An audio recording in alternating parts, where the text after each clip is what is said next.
Hey there, this is Renessa Bowley Lane, and welcome to another conversation on creating your perfect work. If you follow me, then you know I am all about equipping you to discover, design, and get highly paid to do work you love, whether that means radically changing careers, launching a business, or bringing your big idea to life. So today we're going to talk about personal stories that sell. How to turn your life experience into profitable brand stories. And this beautiful, gorgeous, amazing woman that is sharing the screen with me will show you how to do that. So wave, Shereese, and I'll tell people how all about you. So here's why we're having this conversation and why I was so committed to having Shereese share this information. And, you know, I often will teach about this concept of your sweet spot. And the sweet spot is that ideal role in a career business that holds the potential for your greatest income, your greatest fulfillment.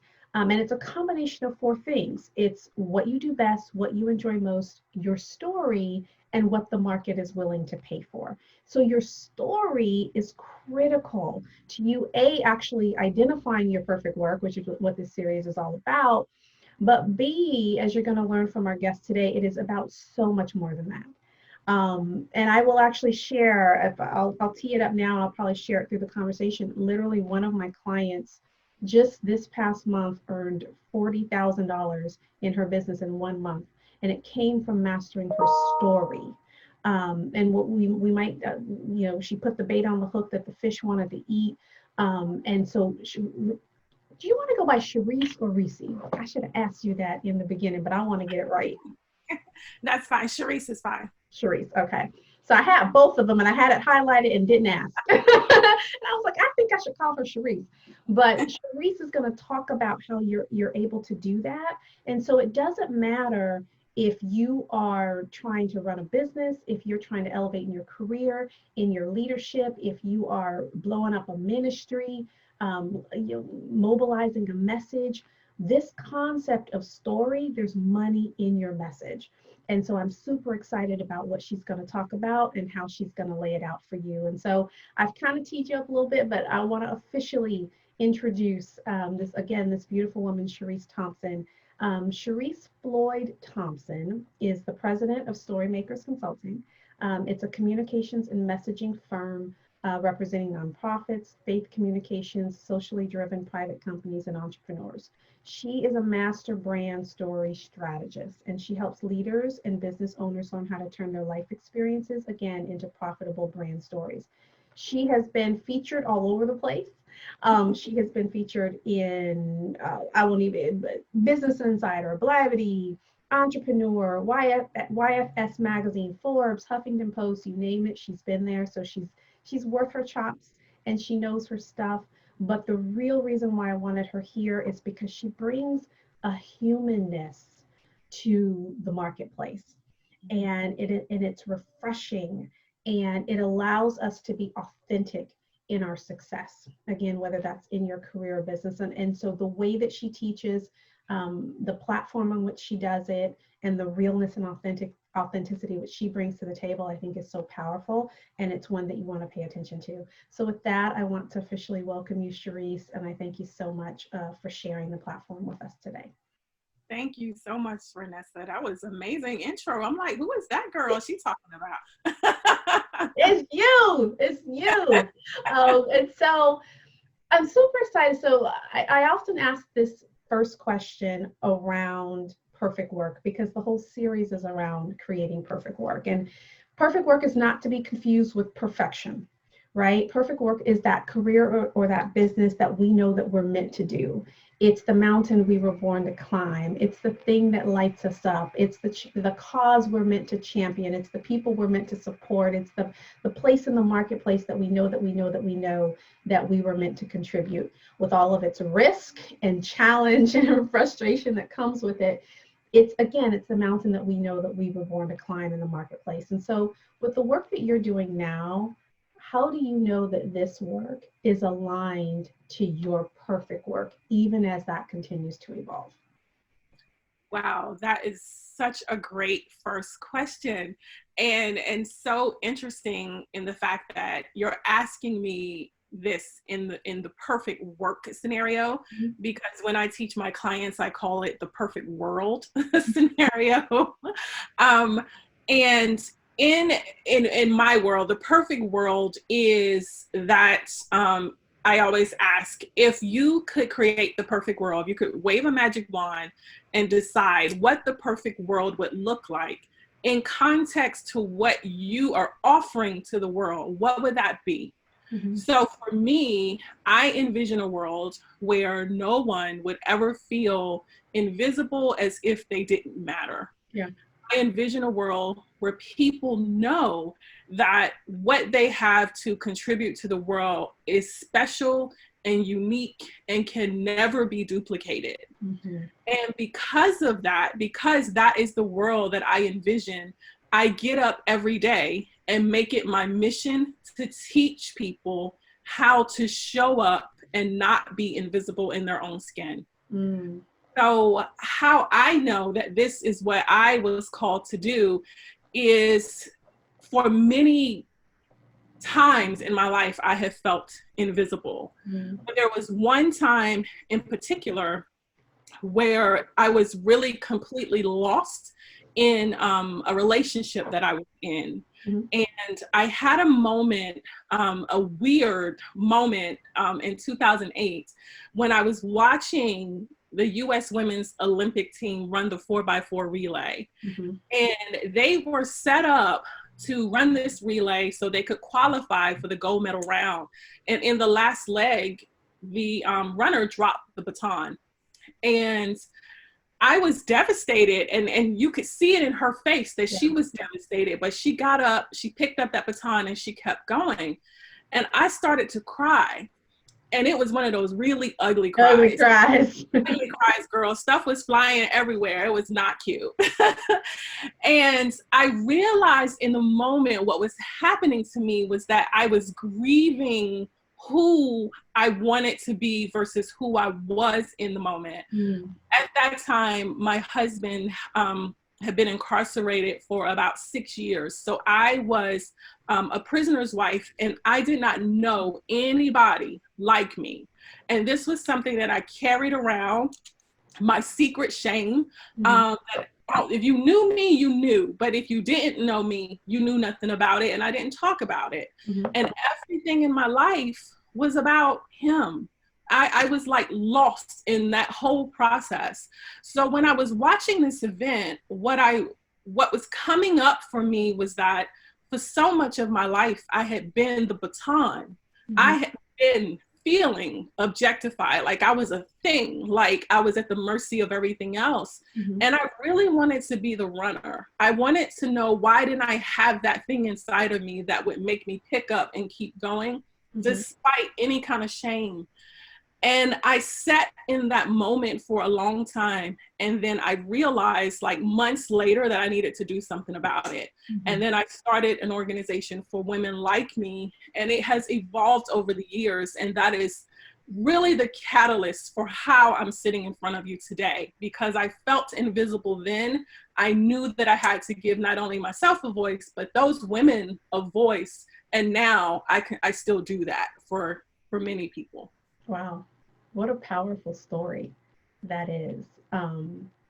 It's a powerful story on so many levels, because I think that, and for folks that are listening in, the question that you might have right now is, what does this have to do with me and my money? What does this have to do with me and my business, or me in my my revenue, all of that kind of stuff. And it's so critical on the personal level, but also because your business has a story, your career brand has a story to it. And we're gonna unpack that. And I want you to stick with us as we do that. But I do want to acknowledge the questions that might be going in somebody's head, like, this is great, and what's got to do with my negotiation? It's going to have everything to do with your negotiation in a moment. So I could clearly understand how your experience, being the spouse to a man who was incarcerated, would lead you to then start doing work for other women who were like you. Like that makes total sense. How does the concept of story come into play? Because now you teach story, you teach Mhm. storytelling, and you teach it in the boardroom, you teach it in the marketplace, you teach it in the workplace. How did that evolution happen for you? It was once I started to tell my story. Mhm. See, okay, now I got to take my ring off because this is where we're about to get comfortable. And this is what y'all here for. Okay, so once I started to tell my story, what I felt embarrassed about or shameful about, or that people wouldn't accept, Yeah. that is when my world got bigger. Okay. That is where I assumed that people would not accept what was going on with me. Mhm. But when I put it out into the world, what I got back was great energy from it. Mhm. And that let me know that the way that we connect, first of all, is through our story.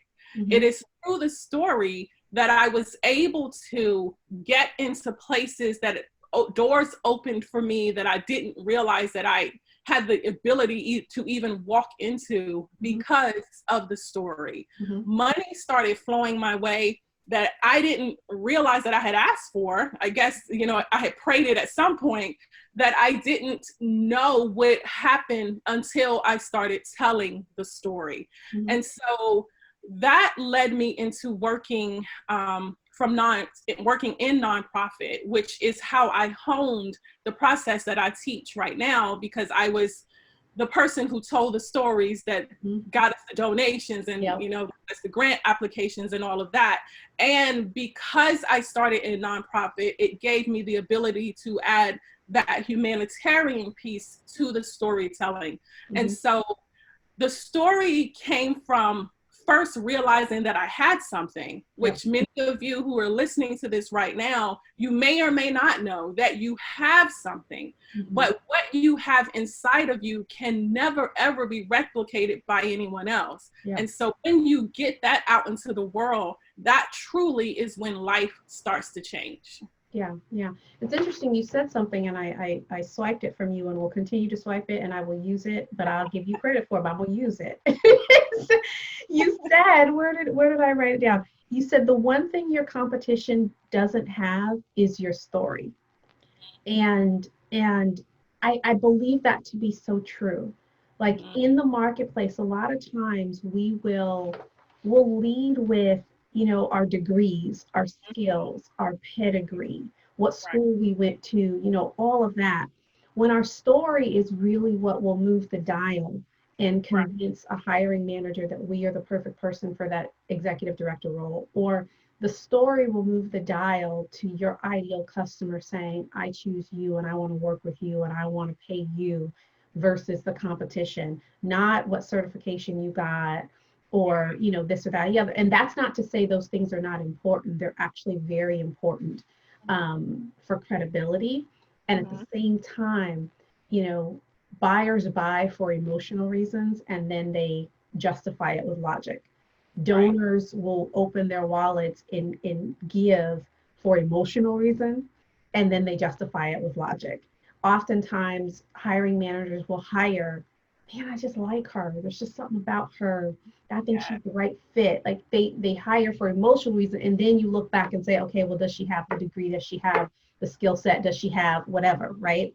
However, Right. we put it on the other side, and we start focusing on, well, let me put all my pedigree out there, all my skill, my task. And we lead with the head and not recognizing that it's the story that's your secret sauce that really gets people to connect with you. When you were so what was the tipping point for you? Because obviously you did something great with your nonprofit. Like you didn't start your work thinking, oh, I'm going to go out and have all these other people tell their story now that I told mine one time, right? You went and you started sharing your story and leveraging that from a marketing perspective, from a fundraising perspective, and you saw all these results that came from the success of your nonprofit. What was the turning point for you, or the tipping point that made you think, I've got something that I can actually replicate and share with the world beyond my nonprofit. Let me step out there and see what I can do with that. Mm-hmm. It was actually a number of things. It was two things that kind of happened back to back. Okay. One was within the nonprofit where I actually was working with a client who had asked me to come in and look at their annual appeal. And I realized in the annual appeal, it was very kind of what we probably all get. You know, this is how much we need. This is how you can help us, you know, this ticker, you know, that ticks up and shows how much, you know, we need to get them to their goal. Yeah. And so I rearranged this letter to speak from the voice of, this was a domestic violence agency, but I rearranged it to speak from the voice of the young girl who had witnessed her mother go through this. Okay. And that letter generated from one donor who had never given more than $100. That donor gave $25,000. He was not listed on a major donors list or anything to even suggest that he had $25,000. But from that letter, he gave. And the reason that he gave, he told us that it was because now he could see what his money was doing. Mm. So that was the first thing. The second thing was when one of the women that I was helping, her family member went up for parole. And at that time, you were in the state that she was in, the family needed to write letters to the parole board. And using, you know, the system that I now, you know, have a name for, using that system, she wrote a letter and it helped in his release. So these two things happened back to back almost. Mm-hmm. And I started to realize that what I had, because I always had a gift of writing too, but how I teach people to bring out emotion, I will just claim it. I'm brilliant at what I do. Mm-hmm. I've always been the emotional girl, but I've always been the girl that people would say, you're too emotional, suck mm-hmm. it up. There's no place for emotion in business, but it's because of that gift that makes me great at what I do. And those two things were the catalyst for me to say, you know what, there's something here that I need to really hone. And then that kind of started the ball rolling to where I am. There's like so many things that I want to unpack out of what you said. There's three things really. First of all, I so appreciate the fact that you are unapologetic about your brilliance. Like just the word brilliant is brilliant. It's just brilliant. And I say that because I was having a conversation with a client, a VIP day client. So we sat down for a half a day and we're noodling through things in his business. And we were talking about his messaging. And this for everybody that's listening, talking about his messaging because he's brilliant at what he does. Mm-hmm. And we were talking about how to communicate that, verbally and otherwise. And I was sharing with him, I was like, you're brilliant at this. This is what you need. I am brilliant at this. And he recoiled at saying that he was brilliant. He was like, I would never want to hear someone say that about themselves. And I totally respect it. It was completely fine. Yeah. But as you unpack that, part of the challenge was for him was this sense of, if I say that, well, what if the client doesn't think that? Because in his mind, it was like, I'd rather someone else say that I'm brilliant than for me to be able to say that of myself. And I get it. I'm also a firm believer that you let another man praise you and not yourself. That's a very biblical way of it's a biblical sense of humility, and I get that part. Mm-hmm. And at the same time, for everybody that's listening, the marketplace does not have time to get to know you for 6 months and a year and then conclude that you are good at what you do. Exactly. And if you are in business, the market needs to know that you know your stuff. And you don't have to say, I'm brilliant at this. That doesn't have to be your word. But what I am saying is that you are invited to own the fact that you are awesome at the thing that you do. And if you're unwilling to own that and be unapologetic about it, the money is going to get real scared. And the market is not going to cling to you because the market looks for certainty. And the market could be in a career or in a business. They're looking for certainty. Like, do you exude a sense of certainty and confidence around your ability to deliver? And sometimes we don't know that we can deliver, right? No, let me take that. Sometimes we don't know how we're going to deliver. We just have developed over time a confidence in ourselves that says we can figure it out. And so for Shereese to be like able to say, you know what, I'm brilliant at what I do. If I needed somebody to go and help me with my messaging, I'm going to go to the woman who is confident that she can deliver, right? And so I invite, those of you who are listening to emulate that confidence, because that's critical in you being able to open doors especially as you redesign your success and you pivot into something else. You might have to exude that confidence before it's rooted, right? So that you have the opportunities to gain more and more experience for that confidence to grow. That's one bit. The second thing that stood out to me from what you said was, and this is a learning point, hopefully for folks that are listening, when you do something and you do it well, package that thing and then go sell it. Like it could be, go sell it. She had her nonprofit, she did it well. She had some experiences and some examples of other people for whom she did it. And then she packaged that bad boy. She's like, now I have a formula. This is blah, blah, blah, blah, blah. All you have to, and so a lot of times when we're stepping into, especially starting a business or stepping into a new role that we've never had before, that we want, and we know we have the experience for, but we may not have had the title for, the biggest challenge that women have is, but I don't have the experience. I don't have the testimonials and the reviews. You are the testimonial. Yes, you are. So before I could go out and help other people, create their perfect work and get highly paid to do work they love, I had to do it for me. I was the first testimonial. She's the first testimonial. You are the first testimonial for your thing, and your story, which Shereese is going to talk about how to create. Your story becomes your first selling point until you get your first client or until you get your first win, and then their story becomes, parts of your selling point. But if you've done something and you've done it well, that's all you need to package. You get to package you, and then you get to go off and leverage that as the cornerstone by which you go off and build whatever the other thing looks like. So I'm gonna get off that soapbox, but you had so many good points in that story that it was the story that she told that I really wanted to make sure that landed with people and they didn't miss that. So help me understand,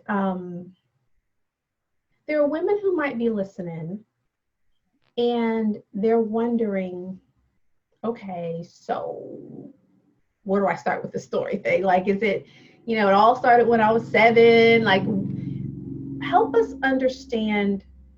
And I'd like to look at it from a career example, a business example, and a leadership example.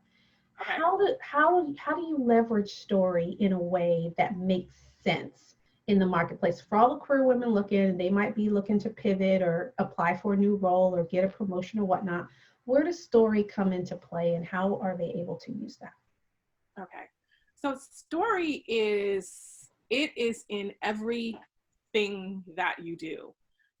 If you just go throughout your day and just be conscious of how much story is already in your life, from the conversations that you're having to the ads and the messages that you're taking in, to the brands that you're buying into, because you're actually buying into narratives when you subscribe to one brand over another, to the actual way that your day plays out from start to finish.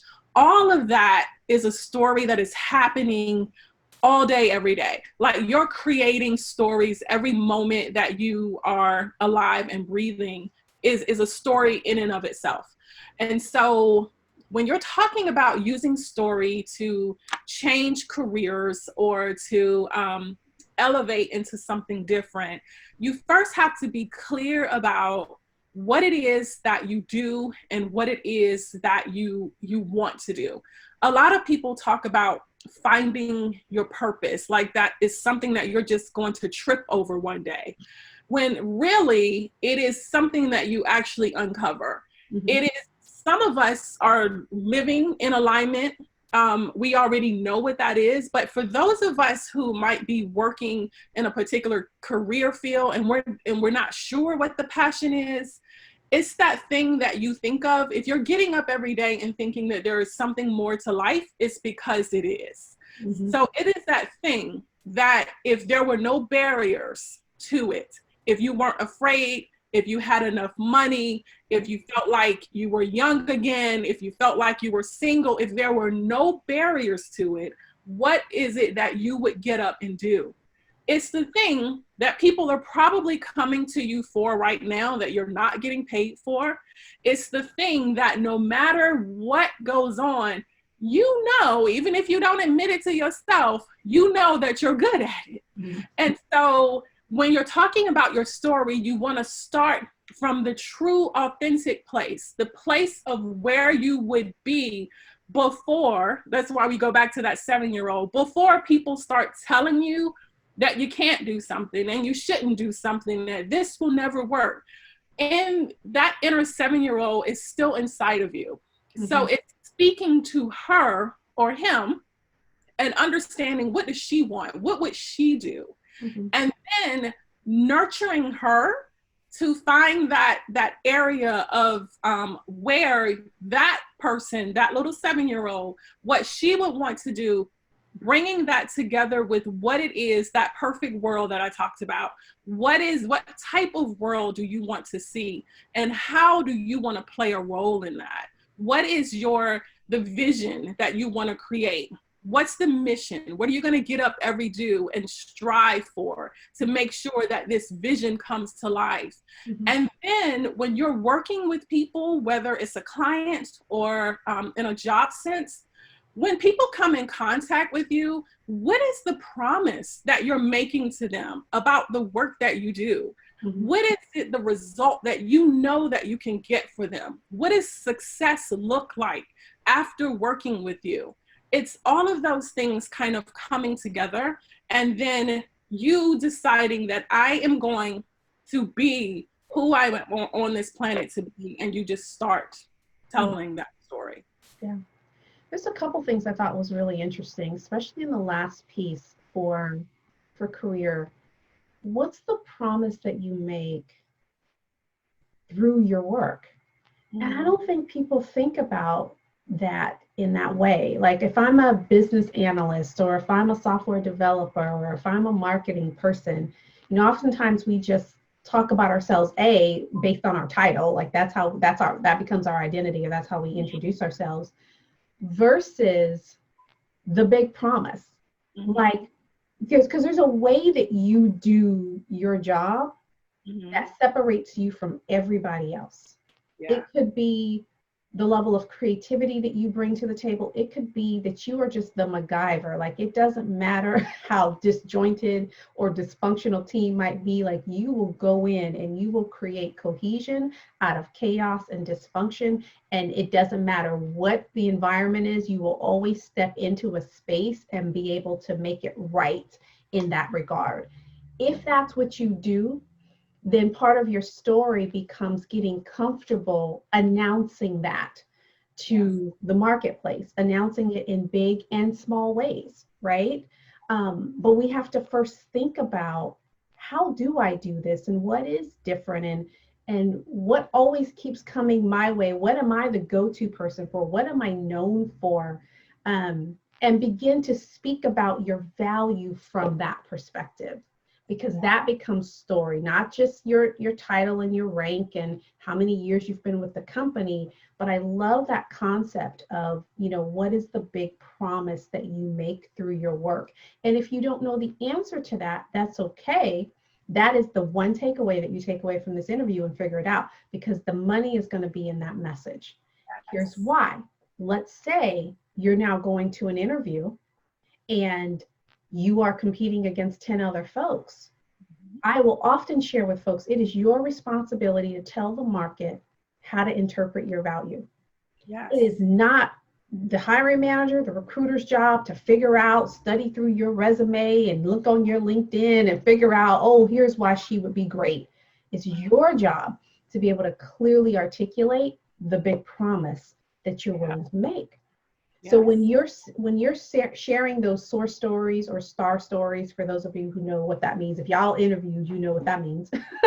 When you're sharing those stories about your result, it's not just, okay, well, I was able to reduce or increase efficiencies by 20%, blah, blah, blah.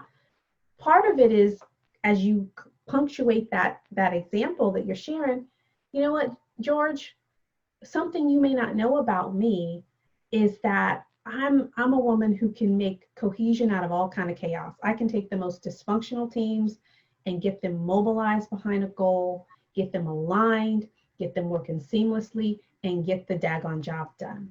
And so the reason I shared this particular example is because I think it's a great illustration of my ability to do that. It's the story that Shereese is talking about. What most of us do is we just throw out the example like we're vomiting something and we hope, did he get it? Did he get it? And the reality, people may not see us the way we want them to see us. They come to us with whatever bias they have. And bias is not necessarily good or bad. It just is.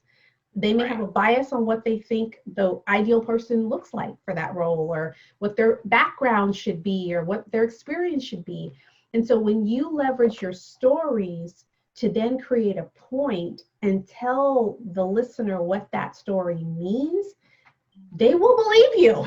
Like, people believe what they're told most times. Like, oh, okay, that's a great story. And so then when they go back to their folks and they're talking about all the different people and the candidates, you know, the one who does blah, blah, blah, I really like that.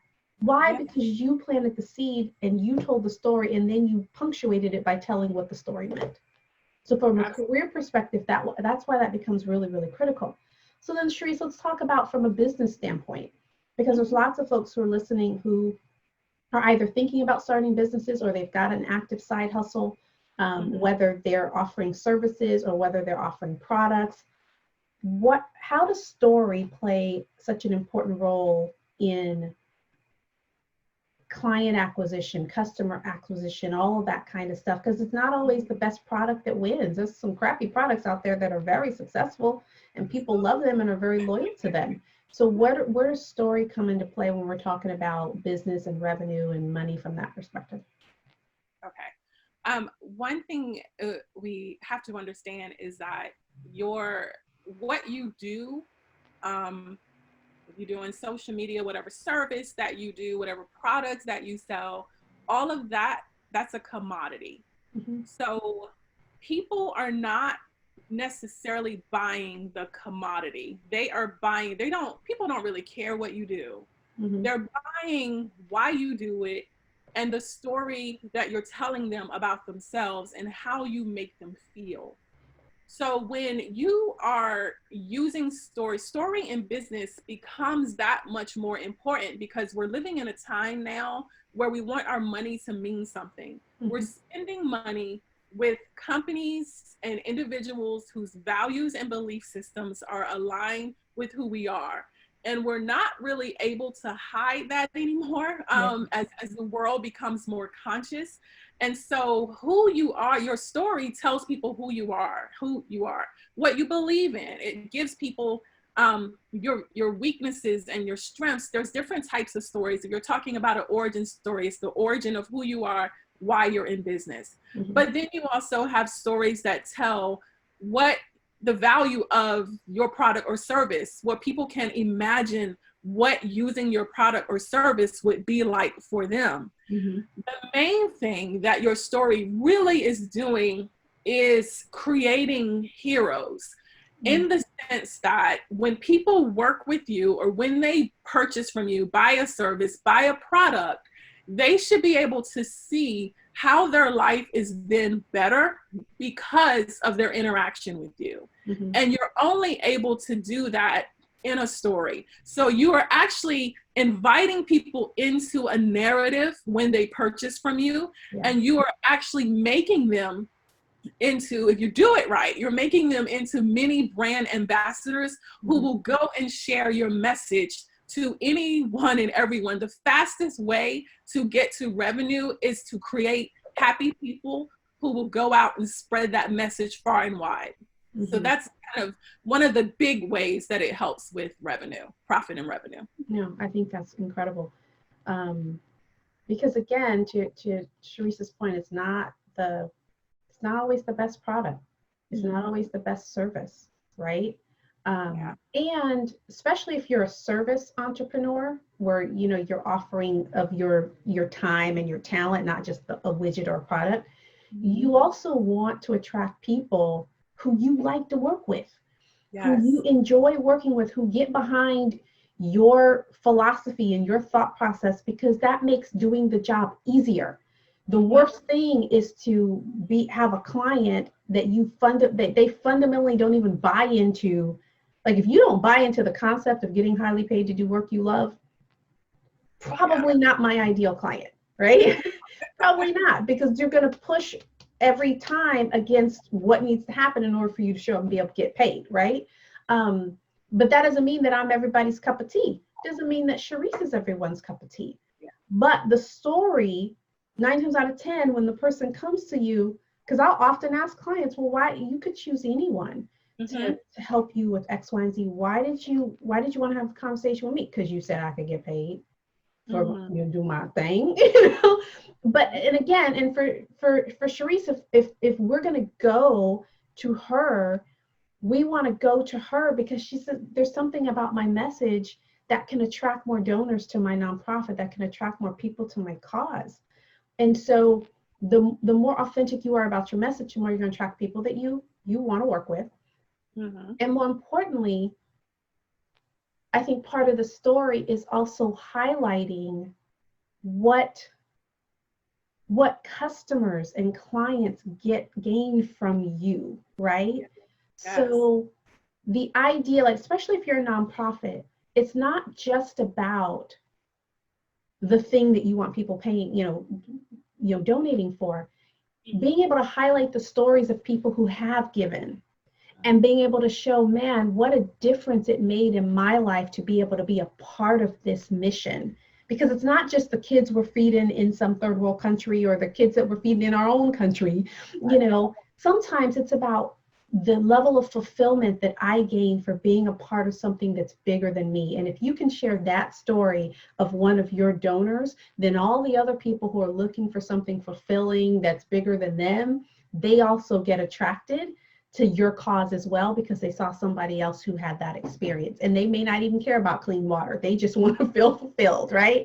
So there's all kinds of ways to be able to leverage story to then be able to connect to your customer in a way. And I think, let's talk about leadership. If you're trying to, mobilize a team, right? And you're trying to get people connected, and you might be the new leader, or you might have a team that has been notoriously dysfunctional, but everybody's got to come together in order for whatever that project is to be successful.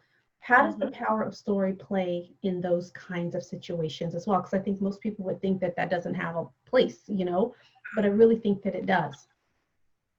Really great leaders are really great storytellers, because to get people to buy into a cause and buy into their leadership, they have to be leading you somewhere. And when they are telling stories about the power of what they envision, that is what you're buying into. The vision that they have set, the vision that they want for themselves, for their company, for the world. I want to say this too about leadership and other skills when we're talking about the job market, because a lot of people will count themselves out of a resume process because they may read that you need a certain amount of leadership or a certain amount of sales, and you may feel that you don't really have those things. Be conscious of the way that the skills show up in your life. Leadership skills show up in sports. Leadership skills show up when you are in charge of the PTA. Leadership skills show up in a number of different ways. So does sales. all of us have been, you know, at the other end of somebody handing out that little booklet for a fundraiser, Girl Scout cookies, whatever the case is. All of this is a skill. All of this is a skill set. Your story is a collection of your experiences, your expertise, and your point of view. All of that comes together to give you a story that you can sell and leverage to the world. And so again, leaders understand that it's not about what school you've gone to, or as you said before, what kind of degree that you have. People do not care about your success until they first care about your struggle. And so good leaders are able to bring you into their life. They will show you where they're vulnerable. They will show you where they may need your support in order to help them reach a certain level. And then we're all kind of doing this together. So good leaders, great leaders are also great storytellers, a wonderful skill that you must have if you're going to lead people anywhere. Yeah, I love what you said. People don't care about your success until they understand your struggle. And I think as leaders, there is this temptation to show up invincible, impenetrable, and we think, okay, I've got to be strong, especially as women, and especially as women, if you're leading, perhaps if you're leading men, or if you're leading, you know, people that are, you know, older than you, or, you know, whatever. And there is so much power in vulnerability, and vulnerability does not equate to weakness. And obviously, you still got to deliver. You've got to, you know, you've got to deliver on your big promise. You got to show up with your goods. But at the same time, the failures, the things I didn't know, or the gaps, or, you know, all of those kinds of things endear people to us. And the more we're willing to be vulnerable, the more quickly people will follow you, the more they're going to trust you, and the more likely they are to forgive and move on when you inevitably screw up. And we all inevitably are going to screw up in some way, shape, or form. But I think this is a great segue, because I think, you know, for a lot of women place judgment on their stories. Either the story, the parts of the story have too many unpresentable parts, you know, whereas we have that secret shame that you talked about in the beginning, or the story's not remarkable enough. Like, I didn't have enough drama. I wasn't homeless on the street as a kid and then had to work my way through. Like, so people will have all kinds of judgment. Either is not good enough, or it's not bad enough. And so how do you help people work through that, and to really appreciate and value the story that they have wherever it is on the spectrum? Okay. One thing that we talk through first, or I tell people first, is that you are the stories that you tell yourself. So if you're telling yourself, like the client that you talked about, and he didn't want to give language to the fact that he was brilliant. So if you're not brilliant, what's the opposite of that? So you are the stories that you're telling yourself, and your brain doesn't know the difference between what's actually true and the recording that you have going on in your head. So that means that your body is going to work hard to make that recording true the more that you keep saying that. So if you have a story that you feel fearful of or shameful of, I always ask every client, what is the one thing that you don't want people to know about you? You never have to share it, but you have to make peace with it. Because the reality is, you're fearful of people finding out the one thing that you feel like that you're just carrying, that nobody else would understand. You have to make peace with that. Put it in a box, burn it, pray over it. Whatever it is that you do, speak it out to someone. You have to make peace with that in order to start unraveling the story that you have around that. And then for people who say, oh, I love this part actually, who think their story is boring because it doesn't, you know, it's not dramatic. Like you don't have a prisoner's wife story. It's not anything like that. everything that has happened to you has happened for you to make a difference. Mm-hmm. I don't remember who said it. I believe it was Mark Brown, who was a speaker, who said that your story doesn't have to be sensational. It just has to be sincere. Is it your story? Is it authentically what you have experienced? That is all that anybody is looking for. There are plenty of people who did not grow up with a childhood as a horror story. But guess what? Whatever it was that you went through is still valid. Mm-hmm. Whatever it was that you went through still matters. Mm-hmm. There's a venue for that, and people will pay you for it. Yeah. So if you grew up on the block, there's a check somewhere for that. Yeah. If you grew up without, with your parents and everything intact, there's a check somewhere for that. That too. So you have to know, again, that's a story that you were telling yourself. So you're going to work hard to your brain is going to work to make that true. But everything that you have gone through, it matters. Mm-hmm. And somebody somewhere is waiting to hear that story so that they can know that they're okay. Mm-hmm. Because your story doesn't define you, but it does help other people define themselves. Yeah. And somebody is waiting to hear that. And so you just have to start unraveling. Oh, it is beautiful. Because I agree, however you grew up, there is a check for that. That's another tweetable one. I'm gonna let you keep that one though, because that's a bad statement. I think you just own that one all by yourself. But so I'm gonna go back to sharing the story of one of my clients, because I think it's really, really pertinent here. One of my clients is an amazing woman, and she helps, her focus is on Asian American professional women and really helping them to achieve success and fulfillment in their career and their leadership. And, she'll tell her story often.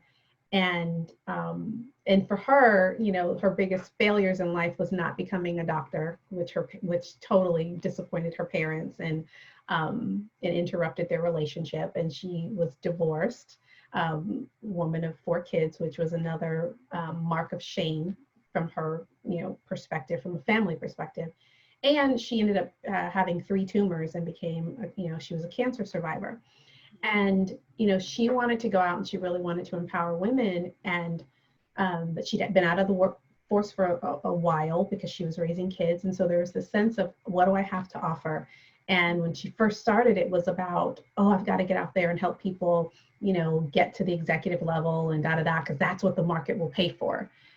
And we worked a lot with, what do you like in your heart? What problem do you really want to solve? And it was really this idea of, I just want to equip women to be able to look beyond the achievement and really marry that with a sense of fulfillment.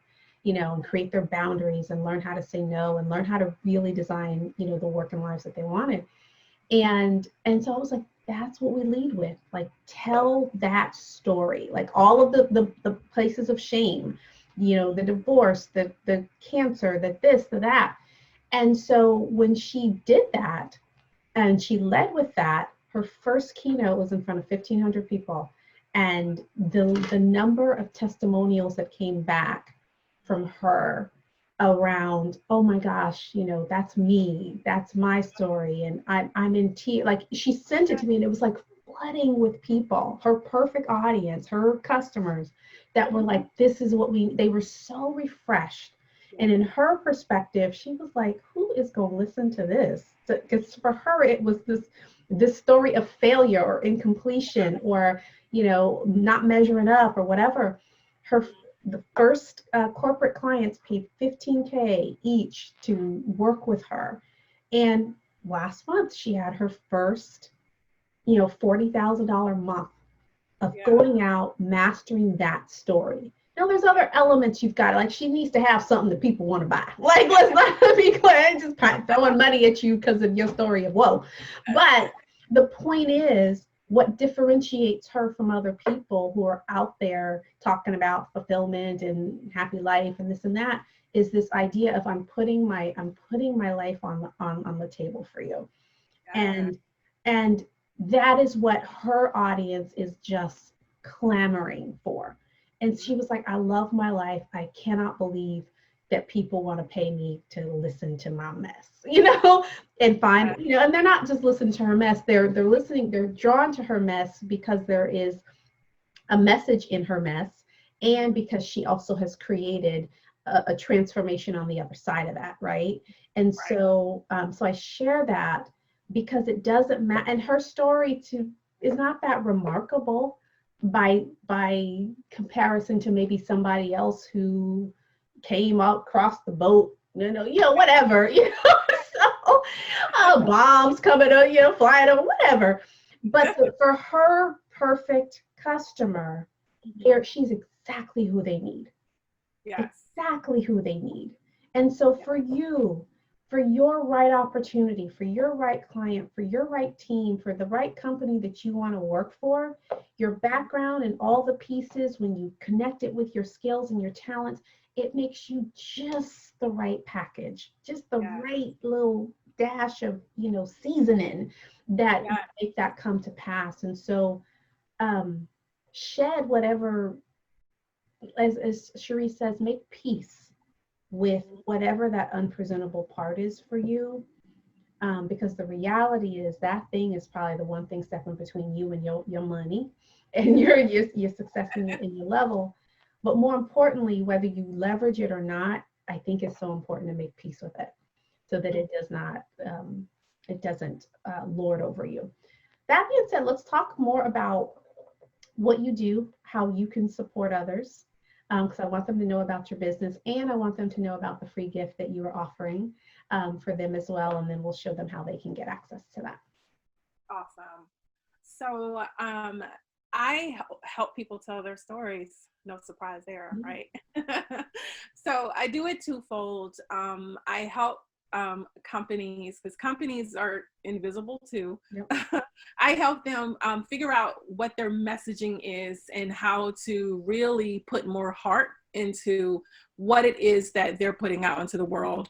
Again, people want to see themselves in your marketing and in the wording that you use and how, you're presenting your products and services. So I help clients understand how their products and services will be perceived by their customer, and then speak directly to that customer. And then I also help mostly women entrepreneurs, some men who just love this world, I guess. But mostly women entrepreneurs, help them understand the value of what they've gone through. For many of us as women, we have been taught, women or children should be seen, not heard. Speak when you're spoken to. We've been silenced in the way that we have been raised. And so that sometimes means that we don't know how to give language to our stories. We don't even know what makes us special and different and unique, because we're so full of shame and fear. And our best stories are hidden under all of that layers of stuff. Mm-hmm. And so I help women entrepreneurs, and just women in general, understand that their experiences matter, and they should be able to tell that story no matter who's connected to it, and all of the stuff that they bring to the table with it. Mm-hmm. And so that really is some of the most enjoyable work, because a lot of people that I work with are not entrepreneurs. Mm-hmm. They're employees, and they just want to know what makes them different and special. And they just want to be able to give voice to their story in a way that they never have before, to say that somebody saw them. Mm-hmm. And I love that type of work, when people trust you enough to let you in to their deepest parts, because they trust that you will take care of their story and of their heart and get it out into the world that honors them. And so that's exciting. Let me punctuate that point before we get into free gift, because I want to make sure we don't leave without somebody hearing this. Mm-hmm. There are times when we go, you get to tell the market how to interpret your story. And I said it a little bit earlier on, but I want to say it again because I think it's really, really important.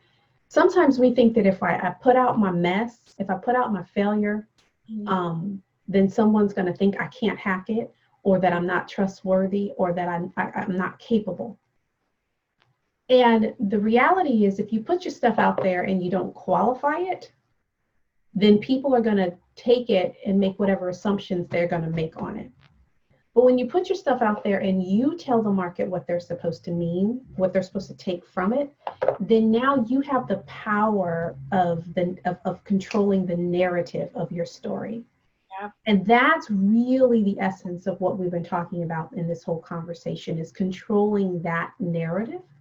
So my first business failed, major face plant, ended up with $1.97 to my name, lost everything. Now, if I throw it out there, then that's where the story ends, right? But I recognized that it was the absolute best thing that could have happened to me. A, it led me to my perfect work. B, I shed off a whole lot of mess of insecurity that was hidden behind six-figure career and this, that, and the other. I never thought I would do that, but I did it. I'm talking with my hands, but it forced me to take a journey to really shed a whole lot of ego stuff that allowed me to develop an authentic confidence around the work that I did. And while I don't recommend anybody go broke, it really was the best thing that could have happened to me to do the work that I do for the women that I get to serve now. And so I proudly can share, elements of that story. But for you, whether it was a relationship situation or a bad decision that you made or a mistake that you made on the job that you really learned from, and that as a result of that particular face plant, you show up in the marketplace so differently to add a different level and a different standard of value, you get to tell the full story. So the story isn't always about where I screwed up.